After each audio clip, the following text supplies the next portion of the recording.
Hello everyone, మీరు మీ food ప్రొడక్ట్స్ని export చేద్దాం అనుకుంటున్నారా? సో ఎక్స్పోర్ట్లో వచ్చేసి మీకు అపెడా రిజిస్ట్రేషన్ అడగడం జరుగుతుందా? సో అయితే వీడియో కంప్లీట్గా చూడండి, స్టాప్ చేయకండి.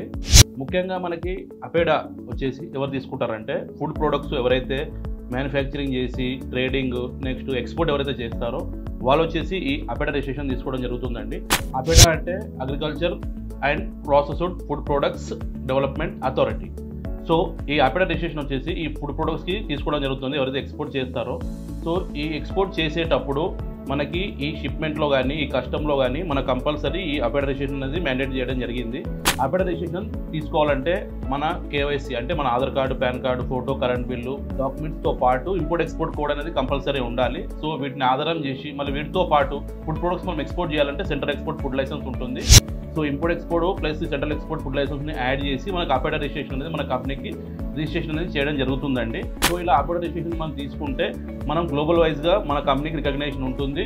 నెక్స్ట్ వచ్చేసి మనం సబ్సిడీ స్కీమ్లో మనం అలౌడ్ ఉంటాము, మరియు మనం గ్లోబల్ మార్కెట్లో మన బ్రాండ్ని ఈజీగా మనం ప్రమోషన్ అనేది చేసుకోవచ్చు. సో ఇలా మనం చెప్పుకుంటూ పోతుంటే అపెడా రిజిస్ట్రేషన్ తీసుకోవడం వల్ల మనకు చాలా ఉపయోగాలు ఉన్నాయి. మనం ఆల్ ఓవర్ ఇండియా ఈ అపెడా రిజిస్ట్రేషన్ చేయడం జరుగుతుంది. మేము ఎక్స్ప్లెయిన్ చేసిన ఈ అపెడా రిజిస్ట్రేషన్ మీకు రిక్వైర్మెంట్ ఉంటే ఇది ఇచ్చిన నెంబర్ కాల్ చేయండి, మ్యాచ్ ద్వారా పూర్తి తెలుసుకోండి. Thank you.